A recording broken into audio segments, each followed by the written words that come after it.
Hello class, we'd like to continue from where we left off, talking about transformers and its introduction as an overview to our continuation to the syllabus according to SPT on transformers.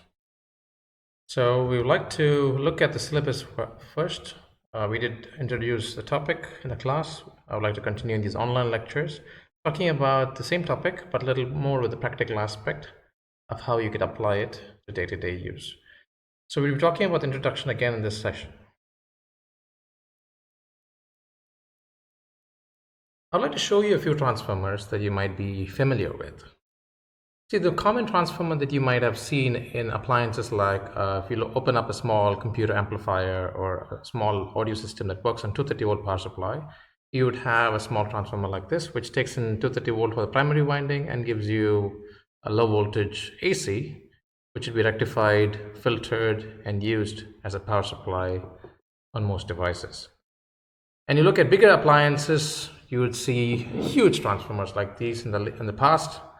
This is a 12012 5 amp transformer. So this is a center tapped secondary transformer and can deliver a current of up to 5 amps 12012, which is 12 or 24 volt power supply. Things have changed over the years. So I will tell you about the working of the transformer and how things have changed. This is another transformer, much bigger, and this has got multiple taps for multiple voltages, plus it can work on 230 and 110 volt. And this is a transformer from Sony amplifier. So why today's power supplies don't weigh so much? This is an air-cooled transformer, and you will not see them anymore in the market. I'll tell you why. So what does a transformer have? It just has a coil wound on a bobbin. So you would have two coil sets, the primary winding and the secondary winding. And the primary winding gets the primary power supply, which would be 230. In most cases, it's stepped down, so it's a potential transformer. 230 volt gets stepped down into the secondary coil as 12 or 6 or 9, depending on the turns ratio. Now, what is the turns ratio? If you remember our fundamentals, we will look at the path flux takes to complete the transformer. So the most common transformer that you would see is a pole mounted transformer on your street. But we're going to look at the working on a much smaller scale of a transformer like this one. So you have the fundamental concept the same. So here you have the primary winding of the transformer. The number of turns made by the primary to the number of turns made by the secondary is what is called transformation ratio. So N is the number of turns in N1, N2. If they both are equal, it's called a coupling transformer or an isolation transformer. If more turns in primary, less turns in secondary, it's called a step down transformer. Less turns on primary, more turns on secondary, it's called a step up transformer. Okay, how does it work? Now you have a flux path that flows between the primary and secondary. So I give my excitation to the primary, this flux links it up to the secondary coil, and the secondary flux is what causes you to get a secondary voltage. There is no current being transferred. There's no electrical contact between the primary coil and secondary coil. It's just that the flux coupling both the coils has the power transferred from primary coil to secondary coil. So we talked about self-inductance in an inductor. This is a mutual inductance. So one coil's interference as magnetic flux interfering on another coil, and this is what transformers are required to do in a transformer. Now let's look at different shapes of transformers.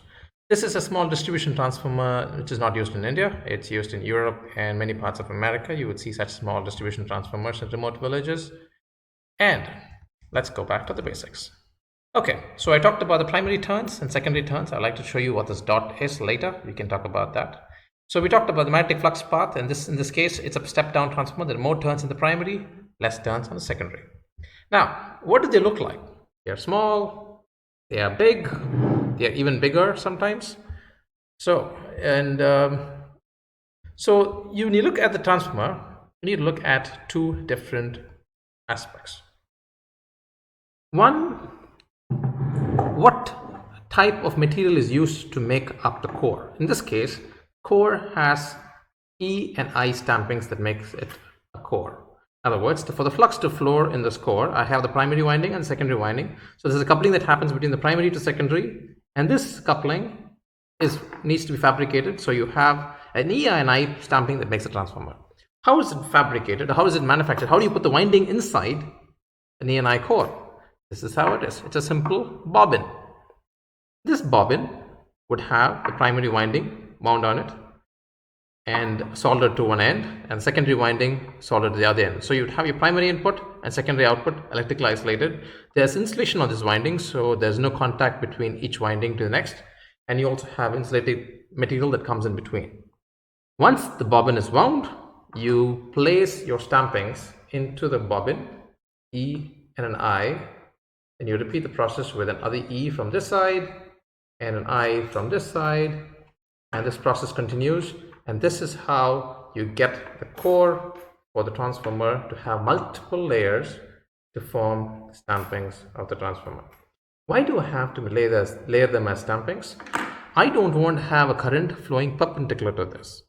So when I have each silicon steel lamination varnished, coated, so they are electrically insulated, but they conduct flux perfectly fine because they are magnetically coupled, but they have very poor conductivity across the layers. This is why we use silicon stampings to avoid losses because of iron loss. Okay, let's talk about the two basic types of transformers. Now we talk about transformers that can transfer voltage, which is the common transformers. Actually, there are more of power transformers and voltage transformers. So this is more of transformation of voltage. So the voltage ratio is what is being considered. There are other types of transformers. In this case, it's called a current transformer. This is rated for 230 volts, but in case I have 5 amps flowing through the primary coil, I would get 1.5 volt on my secondary coil. This is a custom made transformer, and I would like to notice something. You don't have silicon steel laminations like the ones we had in this transformer. Instead, it's got a ceramic material called ferrite. So you could have silicon steel as a core, you can have ferrite as a core like in this current transformer. You can get them in various shapes. You can get them in the E and I shape, or you can get them in toroidal core shapes also. So you might see them in circuit boards many a times in this shape or in this shape, and in various sizes too. So talking about transformers, today's power supplies do have transformers. There is transformation between the primary and secondary winding, and there's coupling between the two, electrically isolated, power is being transferred, everything happens. But what has happened? The size has reduced.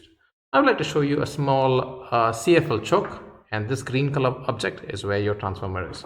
It's got a ferrite core, and the size is really small, and it might be able to dissipate about 20 watts of power. Perfectly fine, though being so small. How is that possible? So to understand how it's possible, you need to understand the fundamentals of transformers. These transformers don't work at 230 volt 50 hertz. They work at a really higher frequency, not 50 hertz. When the higher the frequency, the size of the transformer becomes much smaller. These can work on 50 hertz, these can work on 50 or 60 hertz, but these transformers work at really high frequencies, and so the transmission size is small. This principle of using high frequencies in transformers and reducing its size became very popular with the development of industrial grade power supplies called SMPS. You might have seen, example, if you break open a cell phone charger, you would see a board like this, and this yellow color component is your transformer. That's how small it is. And this is your USB port for charging your phone. Things have changed.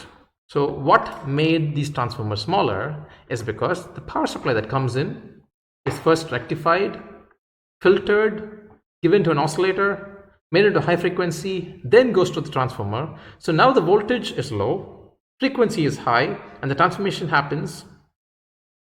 Voltage might not be low, it might be at 230 volt. The frequency is much higher, so the efficiency of the transformer is better, size of the transformer is much smaller, and it replaces, being so light, such a heavy transformer or even bigger. This is what changed over the years. I don't have to have a heavy, expensive copper wound transformer with so much of copper in it. Instead, I have an SMPS, which has a really small transformer. It doesn't have thick winding, it's true. It has a ferrite core, much smaller, much more efficient, and does not have the losses that traditional transformers have when it talks about this form factor. So this is how things have changed. You don't have to have transformers of this kind, especially when you're talking about DC powered appliances. You don't need to step down, rectify, filter to be able to provide the power supply. Yes? So let's go to the theory of transformers. Okay, let's look at the theory. Here we see a core coupling the primary coil and secondary coil. What happens when I have power supply flowing through this coil? The flux goes to maximum and goes back to zero, and goes to negative maximum and goes back to zero. Ideally, the flux, when it goes back to zero, the magnetic property of this core should be zero, which means even if I bring it back to zero, if it still has residual magnetism, it would not go back to zero. Such a magnetizing current required for transformers that have silicon steel laminations is much higher compared to ferrite core transformers. So this causes a problem called hysteresis loss, which is the magnetizing current, the path taken for magnetizing, when it comes back to zero, it does not go back to zero, it's magnetized in the positive. When it goes back to negative, it gets magnetized in the negative and does not go back to zero. So the same path it takes to the forward and the same path does not come back on reverse, which means there is a hysteresis path because of magnetization. And this magnetization causes losses. So the ideal condition for a transformer is never achieved. The second, I talked about eddy currents. We talked about the core, I talked about silicon steel laminations where the core is separated by layers, and these layers, if you remember Fleming's laws of left hand rule, right hand rule, we talk about how the current is perpendicular, and this perpendicular current to the flux wants to have a current that's flowing through this, which causes losses, and it's undesirable. So to avoid these undesirable losses, we talked about laminations. Even then, there is a small current which is much lower than normal solid cores, and this undesirable current has losses, which is your eddy current losses and your ion losses in turn. Then you have losses because of leakage reactance. Leakage flux, in other words, when you have flux flowing through it, all the flux should flow through the core. In case there's a flux path, if you look at a magnet, you see the flux lines. If a flux line goes outside the core, it's lost as leakage flux. It might be considered as a property in terms of antennas dissipating power as an electromagnetic wave, but in this case it's non-desirable, and those are losses. There's other smaller things you need to consider. For example, I have a 230 volt applied on this primary coil. This starting winding is at 230 volt, for example, and this is at 0 volt. So the voltage is distributed across these turns from 230 to 0, which means that if it has, say, 100 turns, or 230 divided by 100, so each turn has a voltage drop across it. This voltage drop being separated from one wire to another conductor by an insulator, which is in this case varnish, it could have air, it could have any other insulating material, would act like a capacitor. This is capacitance, is what is talked about, capacitance between layers. You also have capacitance between one coil to another coil, and this is what we would be using to consider the equivalent circuit of a transformer later.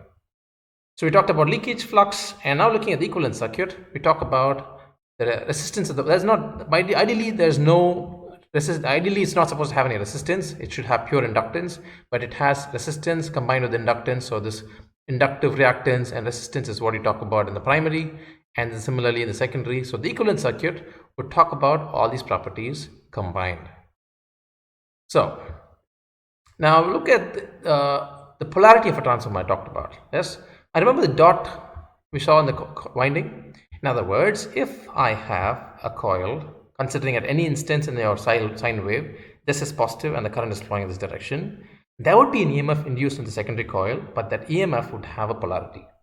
And that polarity is what this dot represents. If I have a plus and a minus flowing through this, it would induce an EMF through the core into the secondary winding, and that polarity is expressed by this dot. How do you identify this dot? You give a pulse input to the primary and you get a pulsed output. Identifying the polarity of your secondary pulse determines the direction of the current flowing in your secondary, and you know which side is your dot that you have to put to identify which side is your polarity of your secondary. Second, efficiency. As you talked about the magnetizing current, it does not have a uniform linear line. It has a hysteresis path. So there's a magnetizing current that it has to go through, and this is what the graph shows, the magnetizing current. As I said earlier, the efficiency is not 100%. You have losses, and the different loss components are shown here. Hysteresis loss, where every time it gets magnetized, there's a magnetizing component in the steel which stays back in the same direction, and the reverse flow of current has to go through it to demagnetize it and then go in the opposite direction. This is what we talked about in the graph earlier too. And this is what the hysteresis loss is all about. Eddy current losses, the undesirable current flowing through the core, which is not supposed to flow through the core. It's supposed to flow in the primary coil and secondary coil. Instead, if it flows in the core, such a loss is called your eddy current loss. And you also have other losses based on the current flux that does not couple from primary to secondary and are lost in the process. So we talked about the core. Now there's different shapes of cores that you could see. Example, talking about a single phase transformer, I have a core type winding. I also have a 3-phase with a core. Also have a shell type. It all depends on the efficiency of the transformer and how much iron is required to get the flux path linked up. In shell types, it's pretty higher, but the efficiency is better. In core type, it's lesser. You would see this type of transformers. Example, if you see a choke in a tube light choke, you would see a core type for the inductor. So you would see such stamping. It's called a JJ stamping. The most common in small transformers would be the ENI core, which would be a shell type. So the same applies for 3-phase windings too. So talking about the laminated steel cores, we talked about silicon steel. You can learn more about it here. And toroidal core, yes. I did show you a small toroidal core. In this case, I was trying to design a small jewel thief, and this is the coil that I had wound on it based on that requirement. So you see a toroidal core. It's a solid core. To wind it, you can't split the core. You have to wind it through the hole, center hole. So you need to precisely measure out the length of the wire that you require, primary and secondary. In this case, I have 2 sets of wires. One is a gold color wire and one is a red in color. And these 2 windings are placed together and wound manually. And these days you have machines to wind them too. So such a core in a larger form factor, even with steel laminations, is possible. And those cores make it look this way. So example, we're talking about a toroidal core. This is a small toroidal core transformer. They are really efficient, yes, because there's no, the leakage reactance is much lower, but fabricating them is much difficult. And most of the time it's custom made.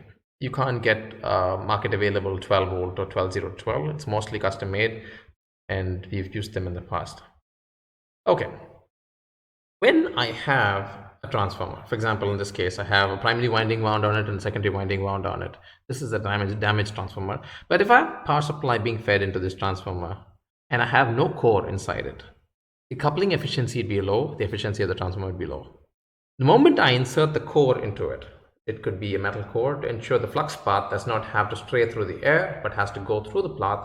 So from the center, and it goes through the path provided, the efficiency improves. So the shape of the core, the shape of the winding, the shape of the path that the flux takes does have an impact on the efficiency of transformers. And that's what we see here. Let's look at the cooling required. These transformers that I show you on the table don't require any form of external cooling. For example, all of them are air cooled. In other words, the power loss of this transformer is pretty low, so it does not have a lot of heat being dissipated, so it can be cooled by air. For example, if I have this transformer, for instance, and if I want to improve its efficiency of cooling, then I need to have it immersed in a bath of oil, and that's what bigger transformers, power transformers do. So I could have air cooled, I could have forced air cooling, I could have natural air cooling, or I can even have oil in a transformer bath where it's cooled with oil. Big power transformers that you see mostly in distribution yards and on poles in your distribution area are oil cooled. That's why you have your radiators for cooling the oil that flows through it. You have a tank on the top as for reserve oil and to ensure that the expanded oil does not overflow. And you also have an explosion vent in case there's a fault in the transformer. So you look at those in detail when you study about the parts of transformers. Yes, talking about insulation in transformers, insulation in this case, the small transformers use varnish, and they are, after you varnish it, you dip them in varnish and you vacuum impregnate it so that there is no air bubbles inside, and ensure all the varnish penetrates every void available in the winding. Bigger transformers use paper, they use plastic polymer films in between windings, and even cardboard and wood-based materials to ensure that they're spaced well, supported well, and are cooled well. So if you look at transformers over the years, they have improved, their efficiency has become better, the oil insulation has improved, things have changed over the years. Bushing. This is where, how do you support it? Most commonly, high voltage transformers, you'd have ceramic bushing made of porcelain. And today you have polymer based bushing for smaller grade transformers and even bigger large transformers. So one thing to notice, as we discussed in class, transformers are always measured with kVA, not kilowatt, kVA, because the load on the secondary determines the power factor. If there's no load, you can't measure power factor and it cannot be assumed. So that's how we measure it, as kVA and not kW. So let's look at our transformers in practical aspects of how you can learn things in detail from a practical transformer. As I mentioned earlier, transformers have become smaller. As an example, this is a current transformer for 5 amps. The size of the transformer predominantly determines on how much power is going to be dissipated, but things are changing. For example, we talked about an SMPS for an industrial grade power supply. It's much smaller, and things have taken a turn even more. For example, a cell phone chargers these days are about this size, but things are changing. I would like to show you one recent component that I ordered. This is an Indian-made transformer. So in other words, not a transformer, it's an SMPS, switch mode power supply. This entire circuit, or let's say this entire circuit, has been restricted in size for lower power ratings. In this case, it's about 12 volts and about 200 milliamps. For example, I have a need to have this LED strip illuminated. All I have to do is feed 230 volts into these two pins, and I would get 12 volt out of these two pins. So in other words, the rectifier, the high frequency inverter, the transformer required to couple it, and the regulator all combined in such a small block. So this is what would be the size of power supplies in the future. I don't have to consider the weight of metal cores.